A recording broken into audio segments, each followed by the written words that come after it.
Merci beaucoup. Moi, c'est Eric Kassona, ou Kassona, c'est comme ça qu'on m'appelle. Je suis le coordonnateur national de l'organisation dans APA, dans Action pour Albinos au Congo. Donc, par rapport à cette activité, vraiment, je suis très content de l'activité qui a été organisée ici dans le cadre de la journée internationale des sensibilisations à l'albinisme qui a été organisée par la Fondation dans Esther Fayoulou. C'est très bien avec l'activité d'aujourd'hui. Ça a vraiment donc apporté l'impact plus dans la communauté congolaise par rapport à la personne vivant avec albinisme qui, auparavant, c'était une personne qui a été marginalisée. Alors les messages qui ont été partagés aujourd'hui, ce sont des messages vraiment qui impactent la communauté pour qu'il n'y ait plus encore la marginalisation dans la société, qu'il n'y ait plus encore la discrimination. Bon, alors, moi aussi, étant un leader dans la communauté, dans cette matière, dans cette thématique d'albinisme, j'aimerais juste apporter un conseil, surtout plus aux personnes vivant avec albinisme, de penser beaucoup à leur santé, c'est-à-dire à leur environnement, santé et droits humains, parce que c'est très important aujourd'hui. Il y a beaucoup de personnes vivant avec albinisme qui se négligent par rapport à leur peau.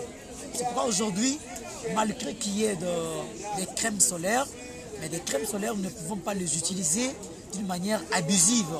Mais il y a des techniques qu'on peut nous apprendre par rapport à, juste pour utiliser des crèmes solaires que nous avons toujours eu la chance d'en avoir.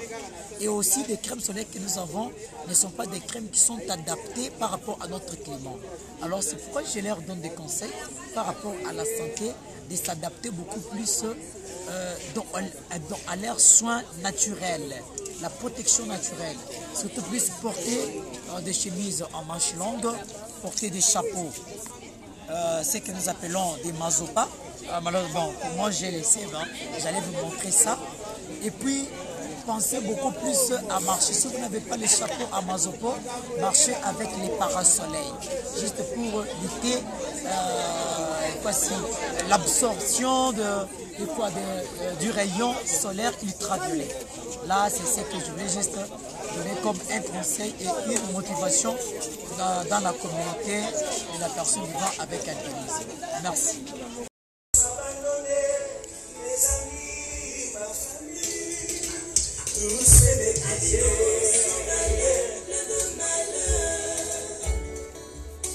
Toujours soumis avec souci, albinos sans valeur, plein de malheur.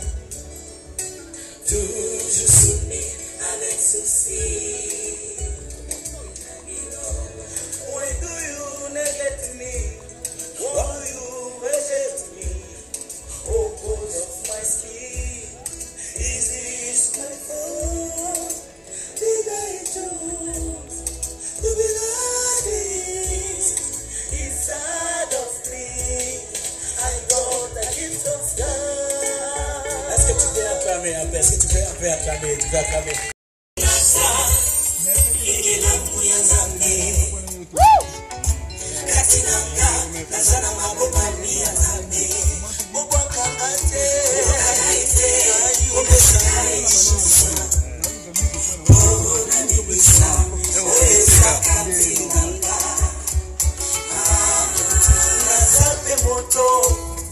Nazana droit pour vivre.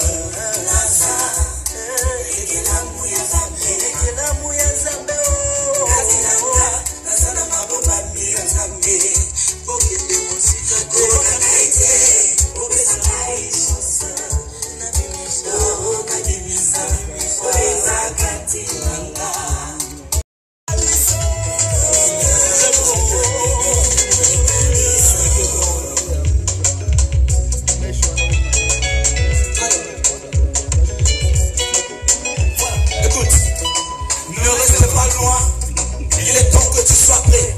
Ce qui est passé déjà passé. Il est temps d'être ensemble. Est-ce que tu peux acclamer? Tu peux acclamer, tu peux acclamer. On y va. Approchez, approchez, approchez, approchez, approchez, approchez. Ne reste pas loin, maman. Approchez, approchez, approchez.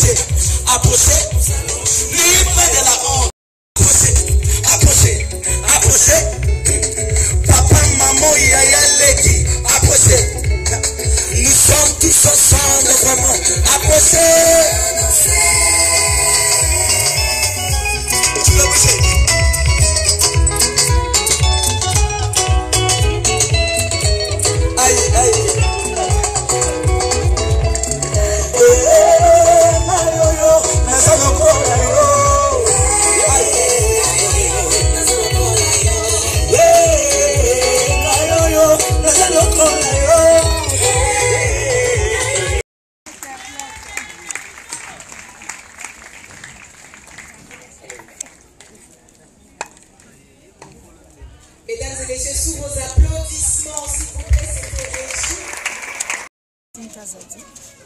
Je suis juriste œuvrant dans le secteur de l'environnement et du développement durable.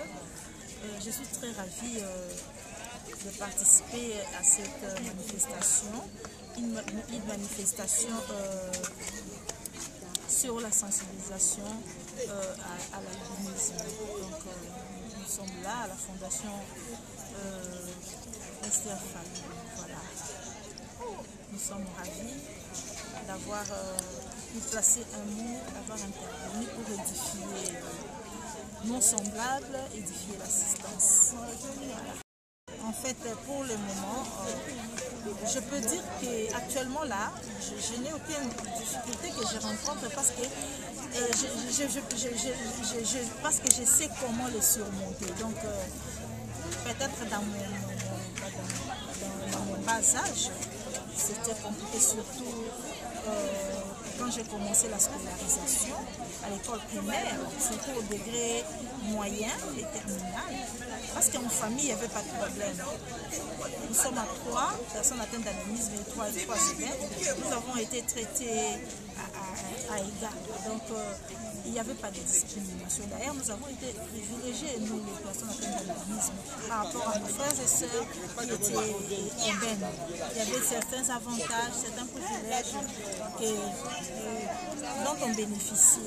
Comme quand il y a des choses à faire sous le soleil, quand il y a ceci, cela, nous étions toujours mis à l'écart pour certaines tâches.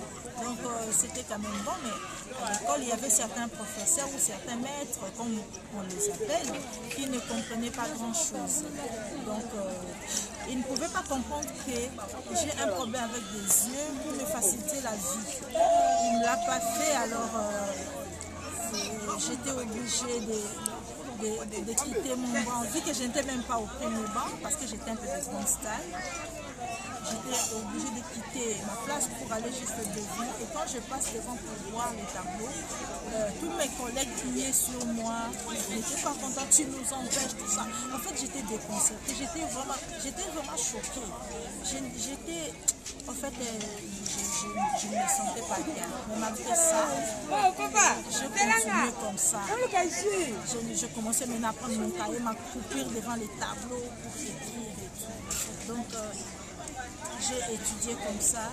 Malgré que j'avais mes lunettes, vous voyez que les lunettes ne corrigent pas grand-chose parce que c'est déjà une anomalie. Donc, ce n'est pas une maladie acquise comme ça. Comme c'est une anomalie, les lunettes, c'est pour essayer un peu c'est pas vraiment une correction totale, quoi. Il y aura toujours un problème. Mais bon, malgré ça, j'avais les murailles. Et je n'ai pas parlé de ces problèmes à mes parents. D'ailleurs, mes parents ne le savent pas. Ils ne savent pas ce que j'ai enduré à l'école. Parce que si je leur ai dit, mon père allait venir à l'école et s'est fâché là-bas. Mais je l'ai géré de ma façon. J'ai terminé l'école primaire, l'école secondaire. J'ai fait l'université, j'ai terminé. Je suis maintenant dans le monde professionnel. Je travaille et je n'ai pas de problème. Jamais comme étant différente avec mes collègues. Donc c'est un problème, il faut commencer d'abord par la tête. Il ne faut pas dire que toi tu es moindre. Quand toi tu te vois moindre, personne ne te verra, ne pourra t'élever. Personne. Donc tout le monde te verra moindre parce que toi tu te vois. Toi-même tu te discrimines. Moi je ne peux pas faire ça. Est-ce que moi vraiment je peux faire ça? Est-ce que moi vraiment je peux arriver là-bas? Toi-même tu t'auto-flagelles. Comment est-ce que tu vas avancer dans la vie? Il n'y aura pas moyen. Oui, en tout cas, pas grand-chose. Hein. Je me partage contre le soleil. je ne manque jamais mes lunettes de soleil, je ne manque jamais de parasoleil.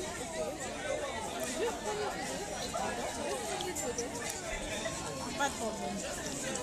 Okay. Donc, je ne manque jamais de lunettes de soleil, je ne manque jamais de parasoleil. Je prends une bonne lotion qui peut protéger ma peau. Donc, je m'habille conséquemment par rapport au climat. Sous le soleil comme ça, je ne peux pas mettre un cinglé, je peux pas... En fait, je fais de mon mieux pour entretenir mon corps, pour éviter les cancers. Parce que là, après moi, sous le soleil, sans mon parasoleil, parce que je n'ai pas de voiture. Mais si je dois sortir pour le boulot, sous le soleil, je ne peux pas rester à la maison.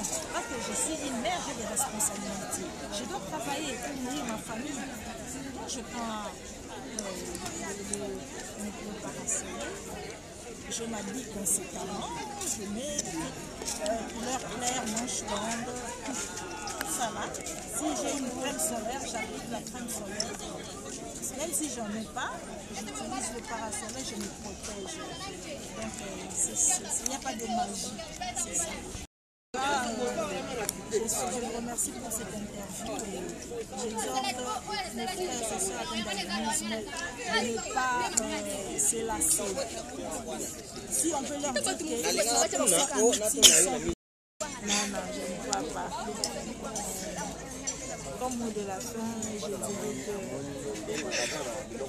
la personne atteinte d'albinisme être atteinte d'albinisme n'est pas une fatalité. Non. Ce n'est pas lié au mysticisme, ce n'est pas lié à la sorcellerie, rien du tout. C'est un phénomène bien comme ça, de biologie, je ne sais pas comment expliquer ça, mais c'est tout à fait normal. C'est tout à fait normal. Donc, quand toi tu nais albino, sache que Dieu t'a donné, c'est un atout pour toi. C'est un atout et tu dois l'exploiter. Quand tu es différent des autres personnes, voilà comme un privilège. Il faut plus voir le verre à moitié plein que voir le verre à moitié vide. Considère ce que tu es, considère ce que tu as et exploite ça. Alors tu auras de la valeur. Il y a des personnes dans l'albinisme qui ont émergé, nous les connaissons. Donc c'est peut-être difficile mais pas impossible. Voilà. En fait, en tant que juriste, bon, il y a des colloques, nous sensibilisons. Il y a des colloques. Dernièrement, nous avons animé le thème sur la loi organique. Voir si la loi organique sur les personnes handicapées est compatible avec les personnes atteintes d'albinisme. Nous avons pu l'expliquer, mais en principe, ce qui convient aux personnes atteintes d'albinisme, c'est une loi spécifique. Parce que tous les handicaps n'ont pas les mêmes problématiques. Et à fortiori, les personnes atteintes d'albinisme. Tu vas me prendre un handicapé moteur, tu n'as pas le même problème avec les personnes atteintes d'albinisme.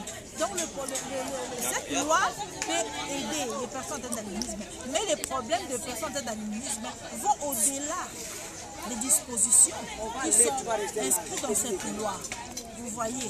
Donc c'est tout un séminaire, c'est toute une conférence. Nous sensibilisons. Dans de telles occasions comme ça, quand on nous invite pour parler, nous faisons de notre mieux pour venir parler, sensibiliser, partager. Voilà. Journée internationale de la sensibilisation à l'albinisme.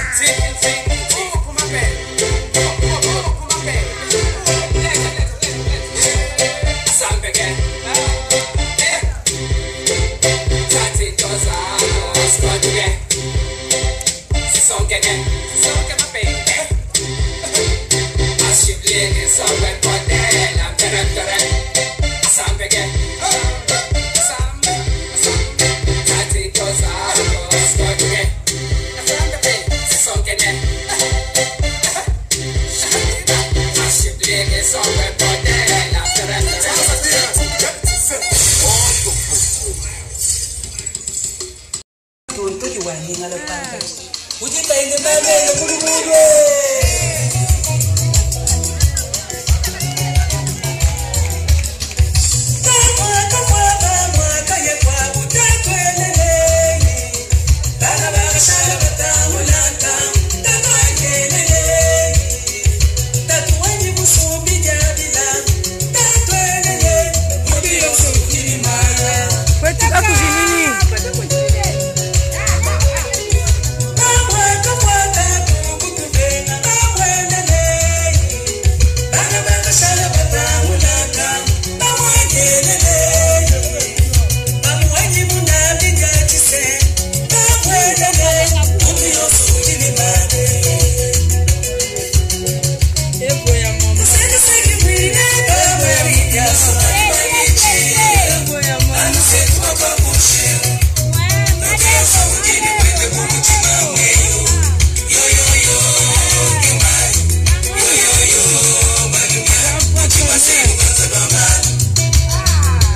moi, c'est Christelle Bolia. Plus souvent connue sous le nom de Eunice.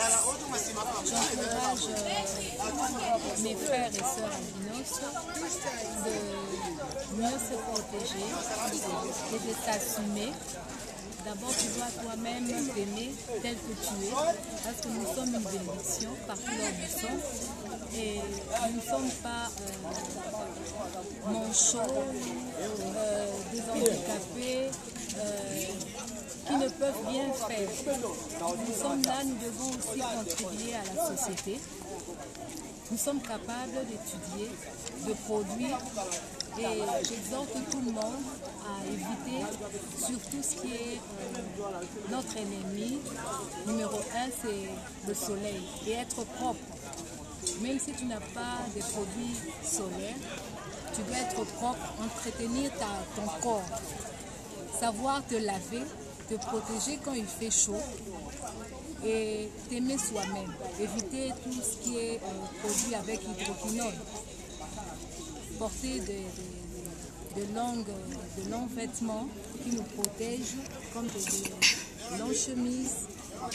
Et ça nous aidera beaucoup contre les coups de chaleur, les coups de soleil. Mettre ses lunettes de soleil, un parasol. Et tu verras que tu vas surmonter tout ce qu'il y a comme handicap là. Mais toujours s'assumer et s'aimer soi-même. Vraiment, quand tu t'aimes toi-même, tu feras un effort.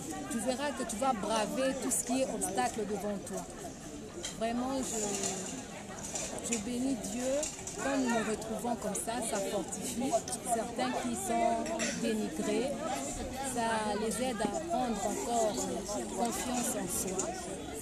Et avec ça, je pense que tout ira de mieux. L'objectif de cette journée, c'était nous aider à prendre conscience, d'abord à s'assumer toi-même. Tu dois t'assumer, tu dois t'aimer toi-même. Quand tu t'assumes, tu t'aimes, tu verras que tu vas arriver à braver les obstacles et tu vas produire quelque chose. Tu verras que tu n'es pas inutile parce que quand Dieu t'a envoyé, c'est pour un but précis. Et tu verras qu'avec confiance, avec l'aide de Dieu, tu vas atteindre ce but. Merci. Merci. D'accord, merci.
mesdames et messieurs, des danseuses exotiques, comme sorties tout droit de nos traditions et de nos contes. Mesdames et messieurs, il est coutume justement de remettre une somme d'argent à la danseuse qui se rapproche ainsi de son public. Sous vos applaudissements, s'il vous plaît, pour ce déploiement de charme.